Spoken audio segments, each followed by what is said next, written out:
រឿងរ៉ាវមួយដែលបានកើតឡើងនៅក្នុងស្រុកមួយនៅខេត្តកំពង់ស្ពឺដោយខ្ញុំសូមមិនបញ្ចេញឈ្មោះស្រុកនោះទេដើម្បីកុំឲ្យប៉ះពាល់ដល់ស្រុកភូមិរបស់គេនៅក្នុងស្រុកមួយមានខ្ទមចាស់មួយដែលសាងសង់នៅក្បែរគុម្ពឫស្សីនៅខាងក្រោយខ្ទមមានស្ទឹងមួយដែលហូរចាក់ទៅកាន់ខេត្តតាកែវនៅក្នុងខ្ទមនោះមានបុរសវ័យប្រហែល60ឆ្នាំម្នាក់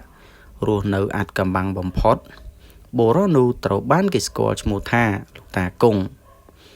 ដែលពីដើមឡើយលោកតាគង់បានរស់នៅជាមួយគ្រួសារដែលមានកូន2នាក់ក្រោយពេលប្រពន្ធស្លាប់ទៅលោកតាគង់ក៏តែងតែដើរអនាថាមិនសូវចូលផ្ទះនោះទេកូនរបស់គាត់តែងតែទៅតាមហៅនិងរៀបចំបាយចំណីឲ្យគាត់ជារឿយ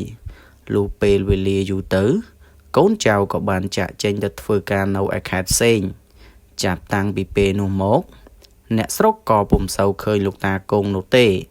ដោយនឹកស្មានថាគាត់បានទៅជាមួយកូនគាត់បាត់ទៅហើយរីឯលោកតាគង់ឯណោះវិញតែងតែសំងំនៅលើខ្ទមមិនដែលបង្ហាញខ្លួនឲ្យអ្នកស្រុកណាម្នាក់ឃើញនោះទេយូរទៅមុខគាត់ចាប់ផ្ដើមឡើងជ្រីវជ្រួញសក់របស់គាត់ក៏ចាប់ផ្ដើមដុះរួញកន្ទ្រើង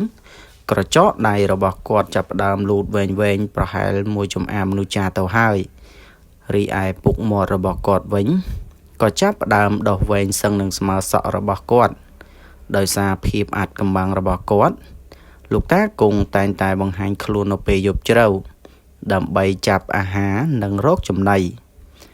ណីអាហារទាំងនោះគឺគាត់មិនដែលបានចម្អិននោះទេពោលគឺគាត់តែងតែបរិភោគសាច់ស្រស់ឈាមស្រស់ដែលគាត់ចាប់បានមកដូចជាមាន់ទារបស់អ្នកស្រុកជាដើមគូគាត់សម្គាល់ផងដែរថាលោកតាគង់គឺជាមនុស្សម្នាក់ដែលចេះមន្តអាគមខ្មៅយ៉ាងឃោរឃៅតាំងតែពីដើមមកម្លេះអ្នកស្រុកនៅទីនោះពុំសូវមានអ្នកណាហ៊ានទាស់សម្ដីជាមួយគាត់នោះឡើយដោយខ្លាចនៅអំពើងងឹតរបស់គាត់ប៉ុន្មានខែក្រោយមកមានលោកតាម្នាក់បានមកស្នាក់នៅក្នុងស្រុកដែលលោកតាគង់រស់នៅដោយលោកតាម្នាក់នោះត្រូវបានគេស្គាល់ឈ្មោះថាជាលោកតាណៃដែលបានមកកាន់ស្រុកនេះ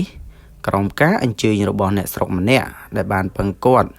ឲ្យមកជួយប្រោសព្រំទីកន្លែងផ្ទះរបស់គាត់ដើម្បីដេញគ្រោះចង្រៃព្រោះគេធ្លាប់ឮដំណឹងថាលោកតាណៃជាអ្នកដែលមានមន្តអាគមខ្លាំងក្លានិងចេះមើលជោគជតារាសីផងនោះលុះមកដល់ក្នុងស្រុកភ្លាមលោកតាណៃក៏មានអារម្មណ៍ថាស្រុកនេះហាក់ដូចជាមានអ្វីមួយខុសពីធម្មតាបើតាមការសង្កេតនិងបទពិសោធន៍របស់គាត់ប្រកាសជាមានអ្នកដែលចេះអំពើងងឹតមិនខានរីឯលោកតាគង់ឯណោះវិញក៏ដឹងតាមរយៈកូនក្រកខ្មៅរបស់គាត់ដែលតែងតែបម្រើការឲ្យគាត់អំពីការចូលមកដល់ក្នុងស្រុករបស់លោកតាណៃផងដែរគ្រាន់តែដឹងភ្លាមលោកតាគង់ក៏មានគំនិតចង់ផ្ចាញ់ចាលលោកតាណៃបាត់ទៅហើយដោយគាត់បានរៀបចំកូនក្រកខ្មៅរបស់គាត់ដើម្បីចាត់ការលោកតាណៃនៅក្នុងយប់នោះរីឯលោកតាណៃឯណោះក៏មានការប្រុងប្រយ័ត្នខ្ពស់បំផុតព្រោះគាត់ដឹងច្បាស់ថានឹងមានសត្រូវមកបំផ្លិចបំផ្លាញគាត់លុះពេលរាត្រីមកដល់ខណៈយប់ស្ងាត់សូន្យឈឹងមនុស្សម្នាគេងលង់លក់អស់សល់តែសំឡេងឆ្កែលូនិងឆ្កែព្រុសលោកតាគង់ក៏បានចាប់យកកូនក្រកខ្មៅដែលរុំដោយអំបោះក្រហមចេញពីខ្ទមរបស់គាត់ហោះសំដៅទៅផ្ទះដែលលោកតាណៃស្នាក់នៅយប់នោះ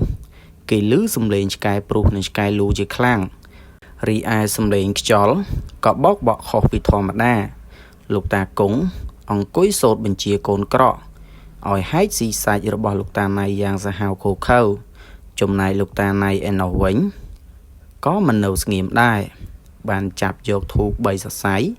ចេញពីថង់យាមរបស់គាត់